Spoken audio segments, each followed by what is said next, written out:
LinkedIn News. I always say to look at your home kind of like your phone charger. If your phone doesn't get plugged in at night, it doesn't make it through the next day. If your home isn't a place that fully recharges you, that sets you up for success every morning when you wake up, you're not going to make it through the day. Hey everyone, from LinkedIn News, I'm Leah Smart, and this is Everyday Better, a self-improvement podcast where every week I sit down with some of the world's brightest minds and bravest hearts to learn how we can improve ourselves, our relationship to others, and the world around us. And guess who I get to talk to today? The one and only Bobby Berk. Now, the name likely rings a bell. You might have seen him on a show redesigning people's homes to reflect who they are and the way they dream of living. And now Bobby has a new book out called Right at Home: How Good Design is Good for the Mind. So I clearly don't have to tell you much about what we talked about, but I will tell you this. Bobby has redesigned so many homes, and he says your home has a direct impact on how you feel. I'll say it again because it is so important. Your home has a direct impact on how you feel. So if you feel like your home isn't well organized or doesn't function as efficiently as you want it to, maybe it's just not a space that you feel you can really recharge your battery, this episode, this conversation is for you. Bobby is relatable, accessible, thoughtful, and we had so much fun. And he's here to tell us how to make our homes havens for happiness. We laughed and got serious, and I'll be honest, I walked away with tips I'm putting into place after realizing I've been designing all wrong for quite a while. So I hope you enjoy. Go get his book. Here's Bobby.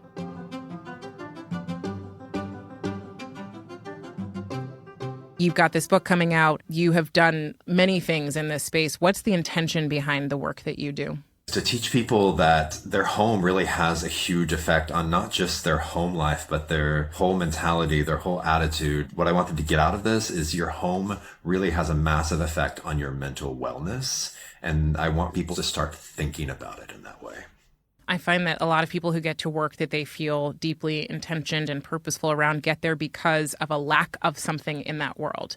Tell me how you know that your home is not necessarily the fullest extension of your self-esteem, but it is incredibly important. I always say to look at your home kind of like your phone charger. If your phone doesn't get plugged in at night, or you've got a short in that cord, or it falls off the charger in the middle of the night, it doesn't make it through the next day. If your home isn't a place that fully recharges you, that sets you up for success every morning when you wake up, you're not going to make it through the day. Over a long period of time, it's really going to have a large effect on you.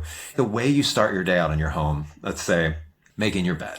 You know, we don't think of making our bed as a huge accomplishment. Some people don't think of it as an accomplishment at all, but it's a little subconscious notch of I set out to do something and I did it. And you've got those little endorphins that just got released because you're like, oh, I had a goal, mind you, the smallest, teeniest little goal, but I started my day out achieving that goal.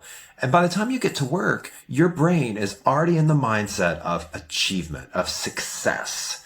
And that is one of the things that I say about the home is just the little things in your home can really catapult you to success. On the same story, if you don't make your bed, as you're walking out of the door, you see it and you're like, I promised myself I was going to start doing that. You don't get that little notch of success, and you start out your day with this little subconscious sense of unachieving, of failure. It's very, very small, but over time, those little things start to add up.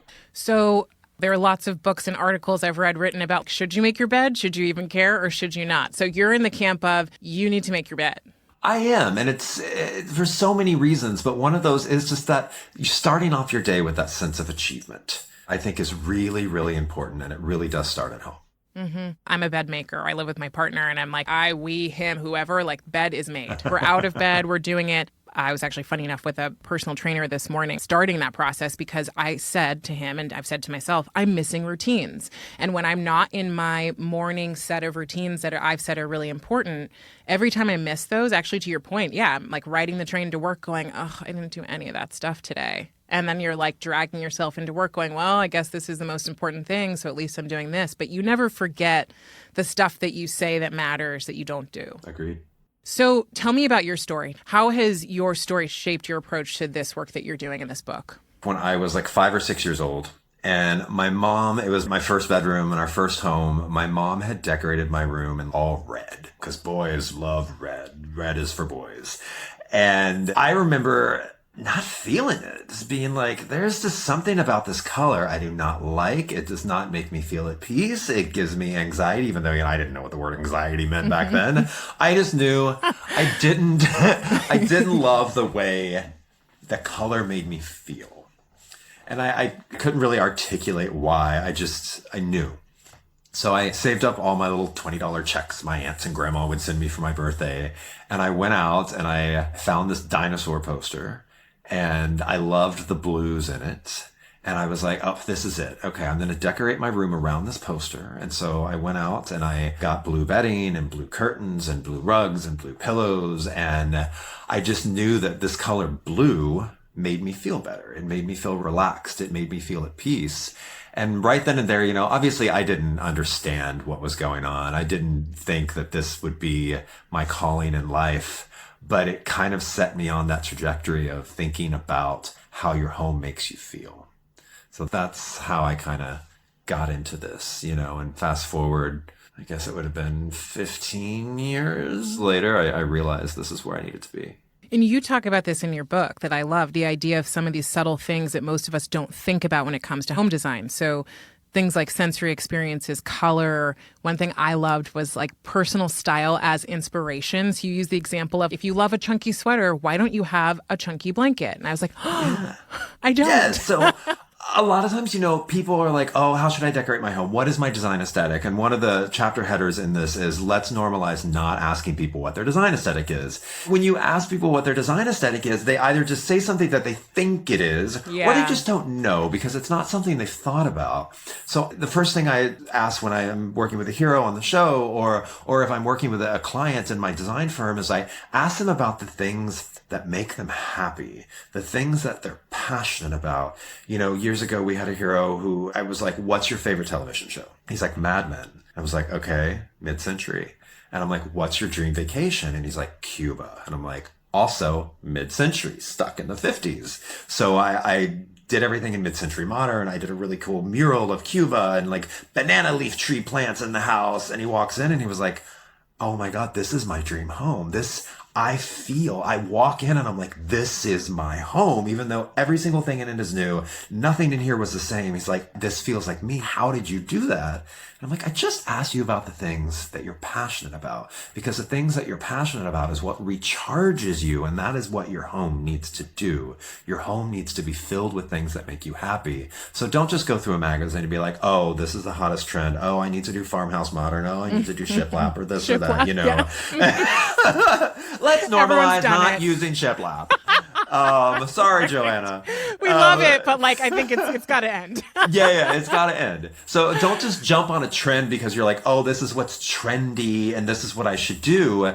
Fill your home with things that make you happy. And the thing that you said about if you love a chunky sweater, you'll love chunky throws. If your favorite article of clothing is your leather jacket, you're probably going to love like some leather pillows or leather accessories, or, if your favorite article of clothing is your like worn in plaid flannel, it just like makes you happy. You feel safe in it. Like fill your home full of things like that. I'm in a place where I've combined homes with someone. And so my partner and I have similar styles, but differences in that I like to walk in and see beauty. Like I want paintings. I want cool pieces that are unique and like different. You want to live in a museum. Correct.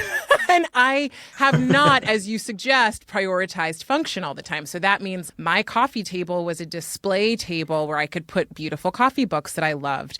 But when it comes to like eating dinner or just trying to like throw your food on a thing and watch TV, it wasn't happening, right? So I look at the checklist and I'm like, some of his styles rubbed off on me. And I think some of my styles rubbed off on him, where he likes to come in and see pictures of friends and family. And I was like, I don't care about those pictures. Like, I love them because we spend time with them, but I can move on and go to my home and I want to feel inspired and creative. And so that's kind of the juice. But you use this happiness checklist that I was like, oh, this actually helps put down what I've been thinking and what I've heard other people talk about, which is the gut check that helps you figure out if the things in your home have these things, which are something that reminds you of someone you love, something that reminds you of the last time you felt safe. I loved that and had never thought of that. Something that motivates or energizes you, something that engages your senses, something that elicits strong positive emotion, something that smells awesome, something that makes you feel comforted or cozy, something that makes you feel supported or taken care of, something that takes stuff off your plate, that feels functionality for me, and something that anticipates your needs, and then something that makes you feel like you're moving toward a goal. So I read this and I was like, whoa, I have never thought of my apartment like this. So tell me about this list, and you don't have to go through each one, but what are we supposed to be taking from this so that we can make our homes feel more aligned to our well-being? You know what? For me, it's making really people think about how a home makes you feel and what purpose the home is. It's not just about displaying pretty things. Although, if those are the things that make you feel, that does its little checks. But I will say I didn't feel much, if I'm being honest. I just felt like this is pretty. You're like, this is pretty, this is expensive, I love it, this is chic, My soul didn't live there. See, that's what you need to find, because you can find those pieces that will help you, and obviously you're not going to be able to check off every box on this list about every single thing in your home.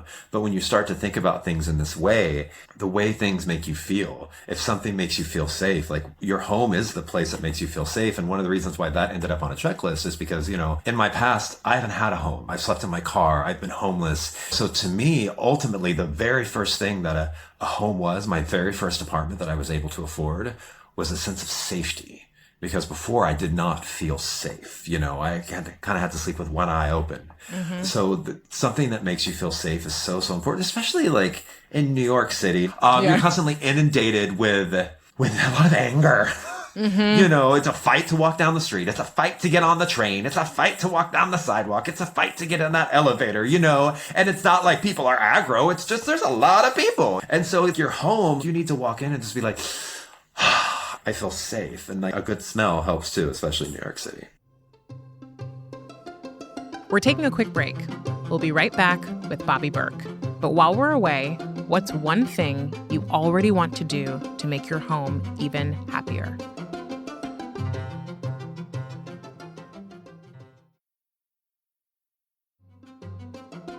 And we're back with Bobby Berk. I feel like lots of people don't think about how they feel. Why does that matter so much for how we operate? I know you talked a little bit about achievement with making the bed, but give us the full picture of why should we really care? Function is, to me, the mother of design. When you walk into a space, it needs to function, because if it doesn't, you get these little bits of frustration constantly all day in your home. And those little bits of frustration start to act out in other ways in your relationships with your partners, in your relationships with your kids, with your pets. This goes back to the chapter about organizing. Let's say your medicine cabinet in your bathroom. It's filled with stuff that, you need to get rid of. You're not using that face cream. It is 4 years expired. That prescription is 9 years expired, but it is still in there. And you keep telling yourself, oh, I'm going to clean that out. Well, one day you get a new face cream and you put it up in there and it barely fits, it barely fits. And you go to bed. The next morning you open up the medicine cabinet and you're so excited to try your new face cream. It was so expensive. And you open it up and it falls out and it shatters because you didn't organize that. So by the time you get down, if you have kids, by the time you get down to the kitchen to make breakfast for the kids, they are annoying you way more than they normally should. And then by the time you get on that road, that one person that cuts you off, you've just had it and you're cursing and you're screaming and you're yelling at them. And by the time you get to work, that's your mindset. It matters because what we should be prioritizing is how we recharge in our spaces so that we don't blow up at our kids or at our partners or at whoever we're driving behind or pushing onto the train. Literally. Yeah. When you think about function, how do we think about prioritizing function in our homes? As we talk about the ways in which not having a great space at home can affect us, we're talking to all sorts of people who have all sorts of resources or no resources at all, right? So how do we address anybody who's listening, even if they live in the tiniest studio and don't have a bunch of extra income, or they live in a huge space and it's also not well functionalized. Well, for me with function, it's you think about how the space needs to be used. Like for your example, you're in a New York City apartment. I imagine it's not small, but I'm sure it's not that big. And the coffee table you brought up earlier, how you love it because it's where you display your pretty things. But I assume your coffee table is probably also your dining table. Correct. It was, yes. Yeah. You might have a dining space, but in New York, we get home, we're tired. We're like TV, takeout on the coffee table. You're not able to use your coffee table because it has too many pretty things on it. So if you're every night, you're getting frustrated because the functionality of the way you've set that up is deterring you from really utilizing that space in the way that it needs to be utilized to fulfill what you're trying to do that night. That is not functional. So the way I always try to think of a space, I make it functional first, and then I'm like, okay, how do I make it pretty? So even if you don't have funds to do so, you can figure out how that space needs to work for you and go from there. If that space is, it's your ottoman, it's your coffee table, it's your dining table, it probably shouldn't be a display of books. There's other ways to display those books. You can make cool little stacks in the corner or next to the sofa. They can still be out, but don't allow those pretty things to ruin the functionality of a space, because the things that don't function are the things that frustrate you. When you walk into someone's space and it's a hot mess, and like a lot of our spaces can become hot messes pretty easily if we don't pay attention, what's the first thing you want to do to help that person optimize their space? The first thing I want to help them to do is organize. And again, help them think about the actions that are going on in the room. Like, for example, when I walk into a hero space or a client space, and one of the first things I see in their bedroom is piles of laundry, I start to think there's probably some depression there. Because again, that's something that, all right, I told myself I was going to do that laundry. The last thing I see when I go to sleep is that failure staring me in the face. And then the next morning when I wake up, the first thing that I'm confronted with is that thing I was both supposed to accomplish the day before and I did not. And over time, again, that builds up and it really starts to have an effect. So the first thing I do is I talk about those type of things. And so they really get their heads wrapped around the fact that isn't just a pile of laundry. That's a telltale sign of depression. And really, those are the things that they need to focus on. So organization and function are the first things that I talk about in a space. That's where you start. Some people will buy your book and go, great, I'm about to move into a space. So excited, can't wait. I'm going to use this to help me. Other people are like, I'm already living in a space, or maybe I'm moving in with a roommate, New York, wherever else, or I'm moving in with someone. It's already lived in. It's already set up. Do you have different advice for those two people? Yeah, because the person who is decorating a new space completely from scratch, like blank canvas, has nothing to do yet, or hasn't bought anything yet, find a piece that inspires you. And again, it's thinking about your favorite article of clothing, your favorite vacation, your favorite meal. Find that one piece and build from that. Don't just go and look at a pretty picture. You're like, oh, I want to copy that. Because again, you can copy that and your house will be beautiful. But is it accomplishing the things it needs to accomplish by making you feel safe, making you feel loved, bringing memories of people that you love and that love you? Those are all the things that fill our cup. So for somebody moving into a space that's already done, I would think about how that space functions. Because if it's already decorated, you're moving in with a roommate, it may not be your space, you may not be able to change things or bring in new things. Just think about the way it functions and make sure it's organized properly, because that's what's going to keep you sane. And when it comes to organizing, it can be daunting. You go to start cleaning out like a closet or your bedroom, and it becomes too much, it takes too long, and you give up and you just don't go back to doing it. So I always say start out small. Start with a junk drawer. We all have a junk drawer. And that gives you that little sense of accomplishment when you finish that. And you're like, oh, this wasn't so hard. I can take on a closet now, or I can take on a bedroom now. So if it's a space that's already done, functionality and organization. So you talked about earlier, like this being your calling 15, 16 years later after this red room. Why this for you? I think growing up, there were so many little moments that I didn't even think of until I became an adult, like that moment in my room where I understood the power of color. And then there was years later, I was in a Target and they had the Michael Graves collection. It was the first collaboration Target had ever done with a designer. And it was an architect. The toaster and the spatulas, like all this very overly over-designed things. And I remember walking down the aisle and just looking at like the spoon And before, spoons were always very utilitarian, like just shovel food in your mouth and that's it. A spoon wasn't there to make you happy, but I remember staring at the spoon going and like getting a smile being like, that's such a cool thing. That's such a cool spoon. And that moment I was like, there's actually people out there in the world who are not only thinking about how things function, but how things can make you feel. There's all these little moments in my childhood where it built up to this of me realizing how your home can affect your mental wellness in so many ways, from happiness to a sense of accomplishment to success at work to success in relationship. So that's why home. It's a cliche, but home is where the heart is. It sure is. Yeah. I mean, I just told you my soul didn't live in my last apartment. Yeah. So have you been at points where your home made you feel like on a scale of 1 to 10, your home was like at a 2 and you're like, no.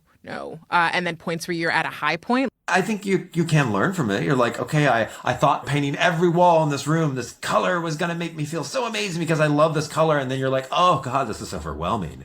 So those are the type of mistakes you can make. If you follow that checklist of making sure that the things you're putting in your home fill those voids, fill those spaces, make you feel safe, make you feel loved, make you feel happy, I really don't think there are mistakes that you can do.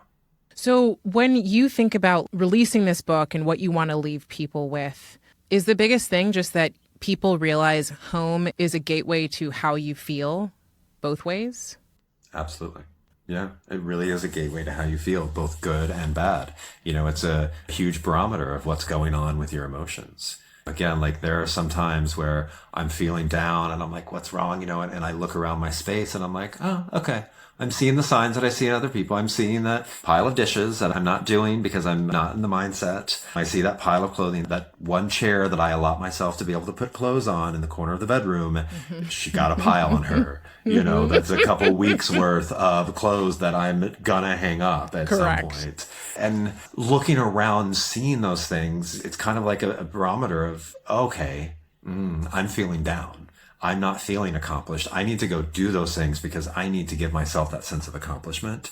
And that, again, pours over into other aspects of my life. So what I really want people to realize is your home is such a barometer of so many things going on in your mind and your heart and your soul and outside of the home. So just to really allow your home to speak to you. So in tech, all of these people, all of us are slowly making our way back into the office. And more you see in the headlines that RTO, as they call it, is shifting and that we are probably going to end up in the office more days a week than not. And yet we've spent the last couple of years making our homes into these like cohabitated spaces where it's my office is also my kitchen table, is also where my kids eat, is also whatever else. As this happens, as we do probably end up in our offices more than we have in the past couple of years, are there suggestions you have about how we can make home feel a little less like our workspaces? I think about the energy of sitting in your apartment or your home and going, God, everything's here, but in a way that's not necessarily always healthy or it doesn't always feel good. Do you have any thoughts around that? Honestly, I think returning to the office is kind of a good thing. I think over the last few years, we have worked too much because our work was at home. And so there was no cutoff. There was no separation. We would open our laptop when we woke up. We would start checking emails. And often that laptop would still be open at 8, 9, 10 o'clock at night. Our office was our living room. Our office was our bedroom. Within reason, there's obviously a happy medium for everything in life. But I think it's good. I think we need to really remove our work from our home because our home is the place you're supposed to recharge from work. And if you're not getting away from work at home, your home is not fulfilling what it needs to be fulfilling. So I say, if you can return to work, if it is a place that you want to go that makes you happy, do it. Get your work stuff out of your home. Don't let your job become your entire life. It's great that we have jobs that we're passionate about and it is our life, but we need that separation in order for us to continue to be passionate about that job. Bobby, I'm going to have you complete these 3 statements for me. Better humans are. Kind. Better work is. Exciting. And a better world has. Love. Oh, I love that. You are the 3rd person in a row to say that really quickly, which I love. I feel like this has been a really great interview and I've really got to express how I feel about things. So, yeah. Awesome. That was the amazing Bobby Berk, aka my new best friend. He's a design expert, a TV personality, and now he's an author. You can find his book right at home in stores or online. And here's what I'll say. Do something, one thing that makes home feel better. That's it. It's that simple. If this conversation has you thinking about how to make your home a place you recharge, share with a friend or loved one.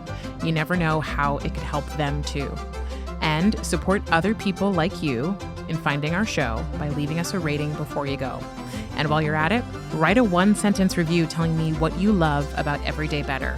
And as always, you can find me on LinkedIn writing about human potential and meaningful living. Everyday Better is a production of LinkedIn News. The show is produced by Alexis Ramdow and Rafa Fariha. Asaf Gadron makes sure we sound good in the studio. Joe DeGiorgi mixed our show. Enrique Montalvo is the executive producer of LinkedIn Editorial Productions. Dave Pond is head of news production. Courtney Koop is head of LinkedIn Original Audio and Video. Dan Roth is the editor-in-chief of LinkedIn. And I'm Leah Smart. Thanks for coming with me, and I'll see you next week.